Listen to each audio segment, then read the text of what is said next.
ঝিমলির সাথে রহস্য গল্পে আপনাদের সকলকে স্বাগত জানাই। আজকে শুনব সমরেশ মজুমদারের একটি ছোট গল্প, প্রাকৃতিক। গল্পটি ভালো লাগলে লাইক, শেয়ার, কমেন্টস এবং চ্যানেলটি সাবস্ক্রাইব করে চ্যানেলের বন্ধু হবার জন্য অনুরোধ রইল। শুনছি আজকের গল্প, প্রাকৃতিক। 75-এ পড়তে আর 3 মাস, কিন্তু স্বপ্নেন্দুর মাথায় একটি চুলও সাদা হয়নি। দাড়ি কামাবার সময় আয়নার সামনে বসে নিজেকে লক্ষ্য করেন তিনি। দুদিন দাড়ি না কামালে, সেটা অবশ্য খুব কমই হয়, গালে সাদা ছোপ লাগে, কিন্তু না জুলপি না কানের ওপাশে একটি রুপোলি চুল দেখতে পান না। একদা বন্ধুদের সঙ্গে দেখা হলে ঠেস দেওয়া প্রশ্ন শোনেন, কি হে, এই বয়সেও চুলে ব্রাশ করছো? তা করো, কিন্তু একটু আধটু সাদা রাখলে ভালো করতে। স্বপ্নেন্দু বোঝাবার চেষ্টা করেছেন তিনি চুলে কালো রং ব্যবহার করেন না। যাদের বলেছেন তারা অবিশ্বাসী চোখ নিয়ে শুনছেন। স্বপ্নেন্দু এও বলেছেন তার মা গত হয়েছিলেন 87 বছর বয়সে এবং মৃত্যুকালে মায়ের চুল সম্পূর্ণ কালো ছিল। আজকাল আর এসব বলতে ইচ্ছে করে না। তার সমসাময়িক তো বটেই, 10-12 বছরের যারা ছোট তাদের চুল সাদা হয়ে গেছে, কেউ রং দিয়ে দিয়ে আর না পেরে হাল ছেড়ে দেওয়ায় চুলের শরীর শেয়ালের লোম হয়ে গিয়েছে। কিন্তু স্বপ্নেন্দুর চুল এখনো নিবিড় কালো, সামান্য পাতলা হলেও টাক পড়েনি। শ্যাম্পু করলে বেশ ফুলে ফেপে থাকে, 45 বছর আগে যেমন থাকতো। ইদানিং চোখের নিচে একটু ভাঁজ পড়ব করছে। মেয়ে সজনী একটা ক্রিম এনে দিয়েছে, যা ঘষলে ভাঁজটা অনেকক্ষণ উধাও হয়ে যায়, কিন্তু গলার চামড়া এখনো টান টান, কিন্তু বুকের লোমে পাক ধরেছে। কিন্তু গেঞ্জি এবং শার্টের আড়াল থাকায় তা জনসাধারণের জানার কথা নয়। স্বপ্নেন্দু প্রতি 6 মাস অন্তর রক্ত পরীক্ষা করান। প্রতিবারে দেখা যায় তার সবকিছু স্বাভাবিক, এমনকি ইসিজি রিপোর্টেও বিপদের আভাস নেই। সজনী তার শ্বশুর বাড়ি সামলে প্রতি রবিবার দুপুরবেলা আসে। বিকেলে ওর স্বামী এসে ওকে নিয়ে বেড়াতে চায়। কিছুদিন আগে সজনী এসে বলল, আজ সন্ধে সন্ধে খেয়ে শুয়ে পড়বে, কাল সকালে তোমায় রক্ত নিতে আসবে নতুন জায়গা থেকে। কেন? এই তো মাসখানেক আগে সব করালাম। স্বপ্নেন্দু অবাক। না, মা বলল তুমি নিশ্চয়ই তোমার রিপোর্ট ঘুষ দিয়ে তৈরি করাও, তাই তোমার জানাশোনা নেই এমন জায়গায় পরীক্ষা করাতে বলল। সজনী বলে গেল, এই হলো সরমা। 25 বছরে বিয়ে হয়েছিল, বিয়ের পর 45 বছর কেটে গেছে, কিন্তু সন্দেহ করার স্বভাব মরে যায়নি। প্রতিবাদ না করে সহযোগিতা করলেন স্বপ্নেন্দু। পরের দিন রিপোর্ট দেখে চমকে গেলেন। ফাস্টিং ব্লাড সুগার 90, খুব ভালো, কিন্তু ভরপেট খাওয়ার 2 ঘন্টা পরে যে রক্ত নেওয়া হয়েছিল তাতে সুগারের পরিমাণ 84। হয় নাকি? এক ডাক্তার বন্ধুকে ফোন করে জানলেন কখনো কখনো ওটা হয়। মেয়েকে ফোন করে রিপোর্টটা পড়ে শোনালেন। মেয়ে খুব খুশি হলো, বলল, মাকে বলেছ? স্বপ্নেন্দু বললেন, না, তিনি তোমাকে নির্দেশ দিয়েছিলেন, তোমার কর্তব্য তাকে রিপোর্ট করা। স্বপ্নেন্দুর জীবন এইরকম। ভোর 5:30টায় বাড়ি থেকে বেরিয়ে ঠিক 1 মাইল হেঁটে পার্কে দাঁড়িয়ে মানুষ দেখে আবার ওই পথে ফিরে এসে বাজারে ঢোকা, বাজার থেকে নির্বাচিত মাছ সবজি কিনে রিকশায় চেপে বাড়ি ফেরা, তারপর চা খেয়ে 3টি খবরের কাগজে ডুবে যাওয়া। সকাল 6:15টায় খানিকটা ফল আর একটা ডিমের পোচ খেয়ে লিখতে বসা। ঠিক দুপুর 2টোয় গাড়ি নিয়ে বের হয়ে 2টো আড্ডা ঘুরে সন্ধ্যের মুখে ফান ক্লাবে ঢুকে 2 পেগ হুইস্কি পান করে 9টায় বাড়ি ফিরে ডিনার শেষ করে শুতে যাওয়া। এর মধ্যে তিনি 3বার সরমার ঘরে যান। প্রথমবার বাজার সেরে দরজায় দাঁড়িয়ে দেখেন সরমা হাত জোর করে বসে আছেন তার পুজোর বেদির সামনে। এখন কোনো উত্তর পাওয়া যাবে না জেনেও বলেন, বাজার নিয়ে এলাম। সরমা কোনো চোখ খোলেন না। দ্বিতীয়বার দুপুরে বেরোবার আগে স্ত্রীর দরজায় পৌঁছে বলেন, যাচ্ছি, কোনো দরকার আছে? সরমা তখন বিছানায় শুয়ে খবরের কাগজ পড়ছেন। কাগজের আড়ালে মুখ, কথা ভেসে আসে, থাকলে জানাতাম। সরমা এখন কেমন আছেন? মাথার 90 ভাগ চুল এখন ক্যাটক্যাটে সাদা, বয়সের ছাপ মুখে গলায়, হাঁটেন খুব ধীরে। 45 বছর আগে সরমা যেরকম তরতাজা ছিলেন, এখন তার কোনো চিহ্ন খুঁজে পাওয়া যাবে না। সজনী অনেক চেষ্টা করেছে তাকে পার্লারে নিয়ে গিয়ে ফেসিয়াল, ডাই ইত্যাদি করাতে। সরমা বলেছেন, তোমার ইচ্ছেটা আমার উপর চাপিয়ে দিও না, আমি যেমন আছি তেমনই থাকতে চাই, রং মেখে বয়স কমানো পছন্দ করি না। তবু মেয়ে জেদাজেদি করছে দেখে শেষ কথা বলেন, আচ্ছা, ওসব করে আবার কি লাভ হবে? দেখলে মনে হবে বয়স কম, কিন্তু আমার মনের বয়স কি তাতে কমবে? মন যে মানতে চাইবে না। মেয়ে বলেছিল, কিন্তু তোমার এই চেহারা বাবার পাশে মানাচ্ছে না। হেসেছিলেন সরমা। ও, ওর পাশে মানায় এমন কাউকে জানা থাকলে যোগাযোগ করো, আমার একটুও আপত্তি নেই। না, কোনো ঝগড়াঝাঁটি নয়, তৃতীয় পক্ষের কারণেও দূরত্ব তৈরি হয়। একসঙ্গে থাকতে থাকতে হয়তো সরমার মনে হয়েছিল অনেক তো হলো, এবার নিজের মতো ভাবা যাক। তিনি সময় কাটাতে দীক্ষা নিলেন।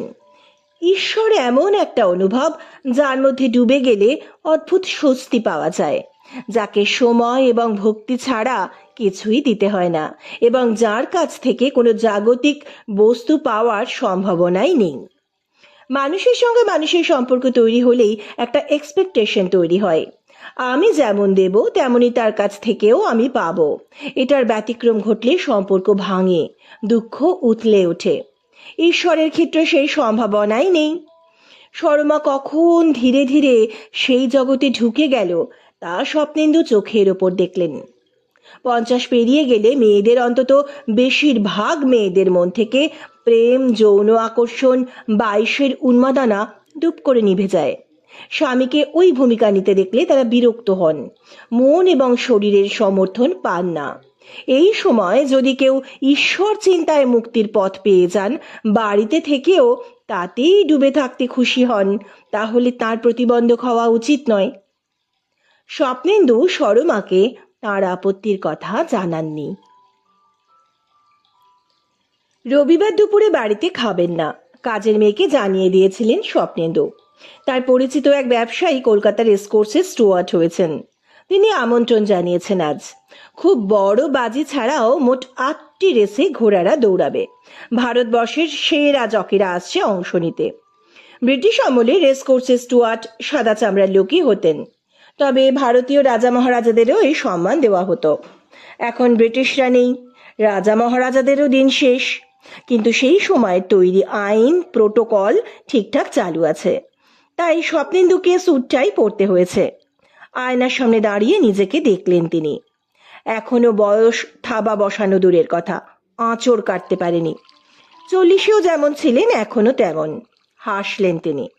পার্সে টাকা ভরতে ভরতে মনে পড়ল, আমন্ত্রণ জানানোর সময় মিস্টার গোয়েঙ্কা বলেছিলেন, মিসেসকে নিয়ে আসবেন প্লিজ, কারণ ওখানে মিস্টার মিসেসরাই আসছেন। তখন কিছু বলেননি, কিন্তু আজ সকালে গোয়েঙ্কাকে ফোন করেছিলেন তিনি। সরি মিস্টার গোয়েঙ্কা, আমি যেতে পারছি না। সে কি, কেন? ব্যাড লাক, আমার স্ত্রী বাথরুমে পা স্লিপ করে। তেমন উদ্বেগের কিছু নয়, কিন্তু ডাক্তার ওকে আজ হাঁটতে নিষেধ করেছেন।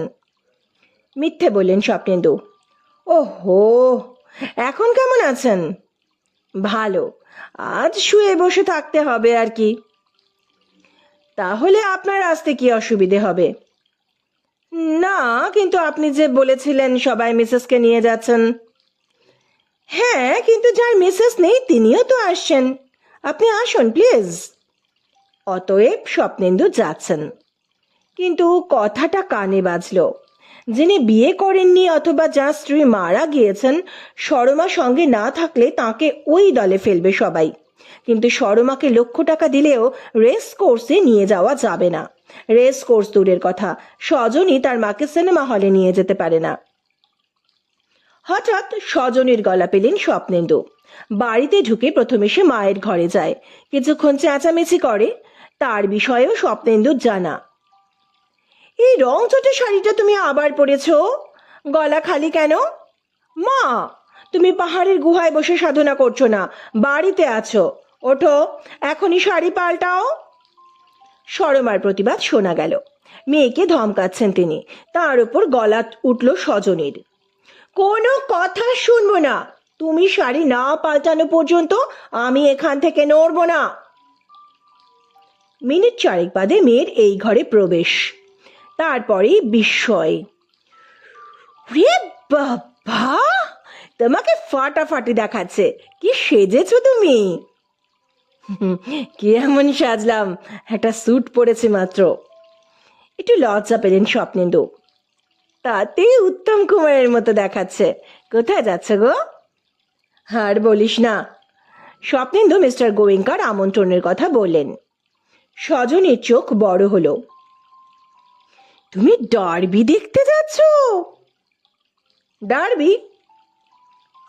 জানো না জানো, আজ রেস কোর্সে ডার্বি দেখতে সবাই যাবে। তোমার জামাই তার বন্ধুদের সঙ্গে একটু আগে চলে গেল। আমাকে যেতে বলেছিল, কিন্তু আমি গেলাম না। কেন? দূর, হাজার হাজার লোকের ভিড়ে দাঁড়িয়ে থাকতে হয়, বসার জায়গা পাওয়া যায় না। সাধারণ টিকিটে ঢুকলে তো ভিআইপি ট্রিটমেন্ট পাওয়া যায় না। তা অবশ্য, আমাকে স্টুয়ার্ট লাউঞ্জে যেতে হবে, সেখানেই লাঞ্চ। হঠাৎ কি মনে হলো স্বপ্নেন্দুর। ছোট্ট শব্দে জিজ্ঞাসা করলেন, যাবি? সঙ্গে সঙ্গে লাফিয়ে উঠল সজনী। হ্যাঁ, 5 মিনিট সময় দাও, আমি তৈরি হইনি। 5 নয়, 10 মিনিট পরে সজনী যখন সামনে এলো, তখন স্বপ্নেন্দুর মনে হলো তাঁর মেয়ে সত্যি সুন্দরী। সরমার ঘরের দরজায় গিয়ে বললেন তিনি, যাচ্ছি, কোনো দরকার আছে? উত্তর এলো পেছন থেকে। সজনী বলল, মা পুজো করছে। ড্রাইভার গাড়ি চালাচ্ছিল। সজনী বলল, তুমি নিশ্চয়ই অনেকবার রেসে গিয়েছ, নেট রেজাল্ট কি, হার না জিত? হিসেব করিনি, ওখানে গিয়ে 1 পয়সাও খেলে না এমন অনেক মানুষ আছে। তাই? তাহলে আমিও খেলবো না। তাছাড়া আমি তো জানতাম না রেস কোর্সে যাব, তাই তৈরি হয়ে আসিনি। খেলতে চাইলে তোমার কাছ থেকে টাকা নিতে হবে। তাহলে না খেলাই ভালো। রেস খেলার একটা নিয়ম আছে, হিসেব আছে। কোন ঘোড়া জিততে পারে তা অনেকগুলো ফ্যাক্টরের উপর নির্ভর করে। সেসব না জেনে বাজি ধরা নিছক বোকামি ছাড়া কিচ্ছু নয়। তার চেয়ে যে ক্রাউডটা ওখানে জমায়েত হবে তাদের লক্ষ্য কর। অনেক ইন্টারেস্টিং ব্যাপার দেখবে, যা বাইরে দেখতে পাবে না। স্বপ্নেন্দু বললেন। স্টুয়ার্ট এক্সক্লোজারের গেটে ভিড় নেই। 5 পাবলিককে ওদিকে ঘেঁষতে দেওয়া হয় না। তারা ভিড় জমিয়েছেন গ্র্যান্ড এবং মেম্বার্স এক্সক্লোজারে। গেটের প্রহরী হাত বাড়িয়ে কার্ড পরীক্ষা করে মাথা নাড়ল, অর্থাৎ যেতে পারেন। তাদের পেছনে আরেকটি দল গাড়ি থেকে নেমে এলো, কিন্তু প্রহরী তাদের মধ্যে বারমুডা পরা লোকটিকে আটকে দিল। মেয়েদের ক্ষেত্রে বাধা না হলেও ছেলেদের বারমুডা পরে ঢোকা চলবে না।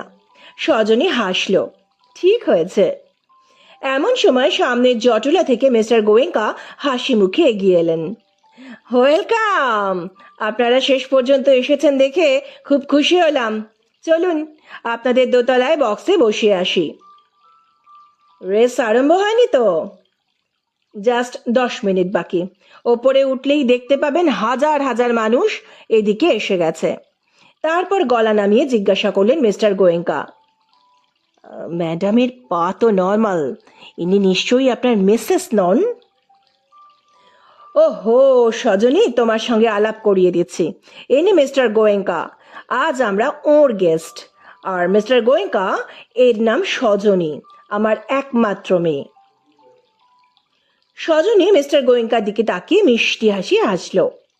দোতলার বক্সটি 4 জনের। সেখানে ওদের বসিয়ে গোয়েঙ্কা বললেন, আমি 1:15 আপনাদের ডেকে নিয়ে যাব লাঞ্চের জন্য। স্বপ্নেন্দু মাথা নাড়লে ভদ্রলোক চলে গেলেন। দোতলার গ্যালারি যেন রঙিন সাজের মানুষদের জন্য রঙিন হয়ে গেছে। সজনী অবাক হয়ে চারপাশে তাকাচ্ছিল। কত ফিল্ম স্টার চারপাশে ছড়িয়ে আছেন। বাকিদের দেখলেই বোঝা যাচ্ছে তারা অতি উচ্চবিত্ত সমাজের মানুষ। পুরুষরা দামি পোশাক পরেছেন, মহিলাদের সাজ দুচোখ ভরে দেখার মতো। স্বপ্নেন্দু মেয়েকে বললেন, সামনে তাকা, কি সবুজ মাঠ! এত বড় রেসকোর্স ভারতবর্ষে নেই। বিভিন্ন দূরত্বে 8 ঘন্টা পর পর নতুন নতুন ঘোড়া দৌড়বে। দৌড় শেষ হবে ঠিক আমাদের সামনে। স্বপ্নেন্দুর কথা শেষ হওয়া মাত্র রেস শুরু হয়ে গেল। ভিক্টোরিয়ার দিক থেকে 10-12টা ঘোড়া ছুটে আসছে, মাইকের রিলে হচ্ছে তার। সঙ্গে সঙ্গে জনতা চিৎকার শুরু করলো পছন্দের ঘোড়ার নাম ধরে। সজনী মুগ্ধ হয়ে দেখলো একটা ঘোড়া সবাইকে ছাড়িয়ে জিতে গেল রেসটা। এই সময় গোয়েঙ্কা এসে একটা বই তুলে দিলেন স্বপ্নেন্দুর হাতে। পরের রেসগুলো দেখে ইচ্ছে হলে খেলুন। চিৎকার করে জনতার আওয়াজ ছাপিয়ে কথাগুলো বলে ভদ্রলোক ভিড়ের মধ্যে মিশে গেলেন। দেখি দেখি আমাকে দাও, প্রায় ছোঁ মেরে বইটা নিয়ে পাতা উল্টালো সজনী। তারপর উত্তেজিত হয়ে বলল, এই তো সেকেন্ড রেস। একজন কর্তা ব্যক্তি দুজন মেম সুন্দরীকে এনে স্বপ্নেন্দু যে বক্সে বসেছিলেন তার সামনে দুটি আসনে বসিয়ে গেলেন। দুজনেই 40-এর আশেপাশে। দুজনের মাথার উপর কায়দা করে অনেকটা উঁচু খোপায় সুবিন্যস্ত চুল, খোপার গায়ে রূপলি চেন জড়ানো। কিন্তু স্বপ্নেন্দুর সামনে যিনি বসে আছেন তার পিঠ সম্পূর্ণ নিরাবরণ, টান টান সুডৌল পিঠে মাখনের স্নিগ্ধতা। চোখ সরিয়ে নিতে নিতে আবার তাকালেন স্বপ্নেন্দু। এই মহিলা অন্তর্বাস ছাড়া কিভাবে জামা পরেছেন? বাবা! সজনের চাপা গলা কানে আসতেই মেয়ের দিকে তাকালেন স্বপ্নেন্দু। ওদিকে তাকিও না। না না, লজ্জা এবং অস্বস্তিতে মাথা নাড়লেন স্বপ্নেন্দু। কিন্তু কতক্ষণ দূরের মাঠের দিকে তাকাবেন তিনি? বাবা, কত টাকা খেলতে হয় মিনিমাম? বইয়ে চোখ রেখে জিজ্ঞাসা করলো সজনী। স্বপ্নেন্দু মাথা নাড়লেন। আমি এখানে কখনো খেলিনি। এবার পিঠ খোলা সুন্দরীর পাশে যিনি বসেছিলেন তিনি ঘাড় ঘুরিয়ে তাকালেন। Do you want to bet? Yes, Sajani মাথা নাড়ল। Minimum bet is 10 rupees. I am going to counter. You can come with me. মহিলা উঠে দাঁড়ালেন। পার্স খুলে 100 টাকার নোট বের করে মেয়ের হাতে দিলেন স্বপ্নেন্দু। Thank you. সজনী উঠে দাঁড়ালো। তারপর স্বপ্নেন্দুর সামনে দিয়ে যাওয়ার সময় নিচু গলায় বলল, আমি না ফেরা পর্যন্ত চোখ বন্ধ করে থেকো। ওরা চলে যাওয়ার পরই গোয়েঙ্কা এসে হাজির। মেয়ে কোথায়? টিকিট কাটতে গেছে। আহা, 3 নম্বর ঘোড়া জিততে পারে, ওকে বলা হলো না। ঠিক আছে, মজা করতে এসেছে, যে তাহারা কোনো ব্যাপার নয়। এবার গোয়েঙ্কার নজর পড়ল পিঠ খোলা সুন্দরীর দিকে। হ্যালো। হাই। মহিলা হাসলেন। ভালো আছেন তো? গোয়েঙ্কা গদগদ। উত্তর না দিয়ে কাঁধ নাচালেন মহিলা। ওহো, আপনাদের আলাপ নেই না? ইনি ইলিনা গুপ্তা আর ইনি স্বপ্নেন্দু সেন। ভদ্রতার কারণে স্বপ্নেন্দু বললেন, গ্ল্যাড টু মিট ইউ। ইলিনা হাসলেন। আপনি বেট করছেন না? না। শিজ, হ্যাঁ, আমার মেয়ে, ও বেট করতে গেছে। My god, she is your daughter. I can't believe. Goenka হাসলেন শব্দ করে। আমি তো স্ত্রী বলে ভেবেছিলাম। ইলিনা হেসে বললেন, ক্রেডিট গোজ টু ইউ। আচ্ছা। গোয়েঙ্কা চলে গেলেন। উসখুস করে স্বপ্নেন্দু জিজ্ঞাসা করলেন, আপনি কি কলকাতায় থাকেন? Oh no, I am from Mumbai. ও। সোজা হয়ে বসলেন স্বপ্নেন্দু। এমন সময় ওরা ফিরে এলো। সজনী বলল, বাবা, ইনি ফ্যাশন ডিজাইনার শোভা গুপ্তা। স্বপ্নেন্দু কিছু বলার আগে শোভা বললেন, আপনি যে সজনীর বাবা তা ভাবাই যাচ্ছে না। আমার বর তো 50-এর বুড়ো হয়ে গিয়েছে। উত্তর না দিয়ে স্বপ্নেন্দু জিজ্ঞাসা করলেন, কত নাম্বার খেললেন? শোভা বলল, আমি 1 নাম্বার, সজনী 3। তোর 3 নাম্বার খেলার কারণ কি? কোনো কারণ নেই, 3 নাম্বার আমার পছন্দের। রেস শুরু হয়ে গেল। জিতলো 2 নাম্বার ঘোড়া। দর্শকরা চেঁচাচ্ছে, ওটাই বেশিরভাগ মানুষের পছন্দের ঘোড়া ছিল। একটু পরে একজন যুবকের সঙ্গে যে বয়স্ক মহিলা পাশের বক্সে এসে বসলেন তার বয়স অবশ্যই 70 পেরিয়েছে। সাদা সিল্কের শাড়ি, সাদা জামা, মাথায় সাদা চুল পরিপাটি করে বাঁধা। চশমায় বিশেষত্ব আছে যা তার বয়সের সঙ্গে চমৎকার মানানসই। গম্ভীর মুখে ভদ্রমহিলা মাঠের দিকে তাকিয়ে আছেন। সজনী চাপা গলায় বলল, কি দারুণ দেখতে না বাবা। এবার ভদ্রমহিলা বাঁ দিকে তাকালেন, ভাবলেশহীন মুখ, মুখে বলিরেখা জানান দিলেও তার সৌন্দর্যকে ম্লান করতে পারেনি। সজনী তাঁর দিকে তাকিয়েছিল। মহিলার মুখ একটু নরম হলো। বললেন, এক্সকিউজ মি, কিছু বলবে? না না, এমনি দেখছিলাম। নাম কি তোমার? সজনী। তোমার বাবার নাম স্বপ্নেন্দু? হ্যাঁ, চমকে উঠল সজনী। আপনি জানলেন কি করে? কারণ আমরা একসঙ্গে পড়তাম, প্রায় 50 বছর আগের কথা। ও আমাকে চিনতে পারছে না, এখনই ওকে কিছু বলো না। আপনার নাম জানতে পারি? স্বচ্ছন্দে, মালবিকা। বিয়ের আগে মিত্র ছিলাম, বিয়ের পর দত্ত। যার জন্যে দত্ত হয়েছিলাম তিনি আজ নেই। আর এ হচ্ছে আমার নাতি সৌভিক।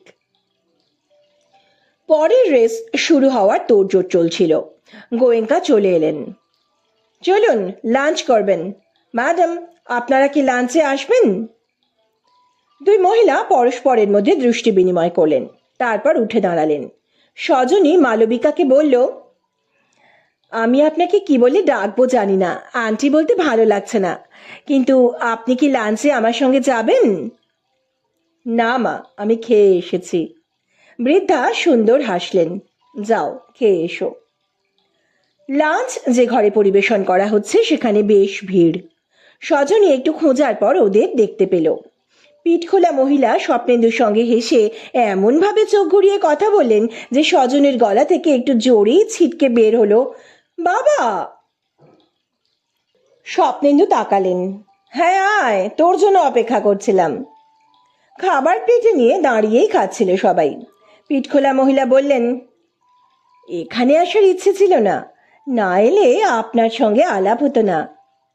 স্বপ্নেন্দু মাথাটা সামনে ঈষৎ ঝুঁকিয়ে বললেন, ধন্যবাদ।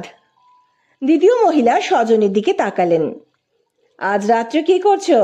বাবাকে নিয়ে আমার বাড়িতে চলে এসো, 9টার মধ্যে আমরা একটা এক্সক্লুসিভ পার্টি করব। খুব ভালো লাগতো যেতে পারলে, কিন্তু আমার মা অসুস্থ, আজ ওর সঙ্গে থাকবো। সজনী হেসে বলল। দ্বিতীয় অবাক হলেন। কি হয়েছে ওর? খুব মারাত্মক অসুখ। মানুষ যখন নিজেকে একা মনে করে তখন অসুখটা হয়। আচ্ছা। মহিলা মাথা নাড়লেন। I am so sorry. এরপর কথা এগোচ্ছিল না। ভিড়ের মধ্যে সবাই যেটুকু পারে খেয়ে প্লেট রেখে দিল। স্বপ্নেন্দু একটা বেয়ারাকে বলে জল আনিয়ে নিলেন। দ্বিতীয়া, এক্সকিউজ আস বলে পিঠখোলাকে নিয়ে মেয়েদের টয়লেটের দিকে চলে গেলে স্বপ্নেন্দু জিজ্ঞাসা করলো, হঠাৎ মাকে অসুস্থ করলে কেন? অসুস্থ না হলে কোনো মানুষ নিজেকে ঘরবন্দি করে রাখে বাবা? তুমি জানো ওটা উনি ইচ্ছে করেই করেন। ঈশ্বরকে আঁকড়ে ধরতে চেয়ে নিজের প্রতি নজর দেননি। কেউ ওকে বলেছিল আমার পাশে থাকলে ওকে মাসি বলে মনে হয়। তারপর থেকেই উনি দূরত্ব রেখে চলেছেন, তাই ওর অসুস্থতা মনের। স্বপ্নেন্দু বললেন। সজনী বলল, তুমি কি ওদের জন্য অপেক্ষা করছো বাবা? না, তোর সঙ্গে কথা বলছি। তাহলে বক্সে চলো। নিজের চেয়ারে বসে সজনী মালবিকার দিকে তাকিয়ে হাসল। মালবিকা জিজ্ঞেস করলেন, কিছু খেললে নাকি? না, আপনি? দূর, দেখতেই মজা। সজনী স্বপ্নেন্দুর দিকে তাকালো। বাবা, ওর সঙ্গে আলাপ হলো। কি সুন্দর দেখতে, তাই না? স্বপ্নেন্দু মালবিকাকে দেখলেন, বললেন, নমস্কার। মালবিকা হাত জোড় করলেন, তারপর হেসে জিজ্ঞেস করলেন, চিনতে পারছো? ধন্দে পড়লেন স্বপ্নেন্দু। বললেন, ঠিক প্লেস করতে পারছি না। সেটাই স্বাভাবিক, তুমি তো এখনো যুবক। আপনি আমাকে চেনেন? নইলে তুমি বলছি কি করে? সজনী কথা বলল। উনি মালবিকা দত্ত, বিয়ের আগে মিত্র ছিলেন, তোমরা সহপাঠী ছিলেন, মনে পড়ছে? বিদ্যুৎ চলকে গেল মাথায়। স্বপ্নেন্দু চেঁচিয়ে উঠলেন, মালবিকা তুমি? আমি। উহ, কত দিন পরে দেখলাম, 50 বছর পরে তোমাকে দেখছি। হ্যাঁ, 50 বছর পরে যা হওয়া স্বাভাবিক আমি তাই হয়েছি, কিন্তু তুমি একটু বড় সড়ো হওয়া ছাড়া আগের মতোই আছো। অসুবিধে হয় না? অসুবিধে? অবাক হলো স্বপ্নেন্দু। এই স্রোতের উল্টো দিকে চলতে। ঠিক তখনই হৈ হৈ শব্দ হলো। খাঁচায় ঢুকিয়ে দৌড় শুরু করার জন্য ঘোড়াগুলোকে টেনে নিয়ে যাচ্ছিল সহিসরা। হঠাৎ একটা ঘোড়া তীব্র আপত্তি করে লাফিয়ে উঠতেই সহিসের হাত থেকে লাগাম বেরিয়ে গেল। মুক্ত ঘোড়াটা অন্য ঘোড়াদের দিকে দৌড়ে গেলে তারাও বিদ্রোহী হলো, তারাও লাফাতে লাগলো। সহিসরা ভয় পেয়ে দূরে সরে যেতেই 12টা ঘোড়া ধাক্কা দিয়ে খাঁচা ভেঙে ফেললো। তারপর একসঙ্গে দৌড়ে চলে এলো গ্যালারির সামনে। ভয়ঙ্কর বেগে তারা রেস কোর্সের রেলিং ভেঙে ফেললো। সামনে যা পাচ্ছে তাই ওরা উড়িয়ে দিচ্ছে। পুরো রেস কোর্সের মাঠে বিশৃঙ্খল অবস্থা। দর্শকরা ভয় পেয়ে গেল। রেস কোর্সের ঘোড়াদের 3 মাস বয়স থেকে প্রতিদিন যা শেখানো হয় তার অন্যতম হলো ডিসিপ্লিন। একইভাবে তারা মাঠে আসে, খাঁচায় ঢোকে, দৌড়োয়। এই নিয়মের ব্যতিক্রম কখনোই হয় না। আজ হলো। কর্তারা ভেবেই পাচ্ছেন না কেন হলো। সজনী বলল, বাবা চলো। সবাই উঠে দাঁড়িয়েছিল। কেউ একজন চেঁচিয়ে বলল, ঘোড়াগুলো পার্কিং প্লেসে ঢুকে একটার পর একটা গাড়ি ভাঙছে, ওদের থামাতে গুলি করে মারা উচিত। কিন্তু গুলি করা আইনে নিষিদ্ধ। সজনী দেখলো এই গোলমাল শুরু হওয়া মাত্র পিঠখোলা এবং তার সঙ্গিনী উধাও হয়ে গিয়েছেন। মালবিকা বললেন, তাহলে স্বপ্নেন্দু, নিরীহ ঘোড়াগুলো আচমকা বিদ্রোহ করতে পারে। স্বপ্নেন্দু কথা বললেন না। মালবিকা তার নাতিকে বলতেই সে সজনীকে একটা কার্ড এগিয়ে দিল। সজনী হাসলো, আপনাকে ফোন করব। প্রায় আধ ঘন্টা পরে গাড়িতে চুপচাপ বসেছিল স্বপ্নেন্দু, পাশে সজনী। তাদের গাড়ি বেঁচে গেছে। 2 দিন বাদে মায়ের ফোন পেল সজনী। কি ব্যাপার বলো তো? কেন, কি হয়েছে? তোর বাবা চায়ে চিনি খাচ্ছে, ব্রেকফাস্টে শুধু গমের বদলে লুচি তরকারি, লাঞ্চে ভাত আলু সেদ্ধ, তরকারি মাছ বা মাংস খাচ্ছে। এসব তো কখনো খেত না। তাই? হ্যাঁ রে, তার উপর শুনলাম এই 2 দিন দাড়ি কামায়নি, গালে গলায় সাদা কদম ফুটে উঠেছে। ভাবতেই পারছি না। কাজের লোকের মুখে না শুনে নিজেই যাও না দেখতে। আমার বয়ে গেছে, দরকার হলে সে নিজেই আসবে। ফোন রেখে আবার ডায়াল করলো সজনী। বাবা, কনগ্রাচুলেশন। স্বপ্নেন্দু হাসলেন, ধন্যবাদ।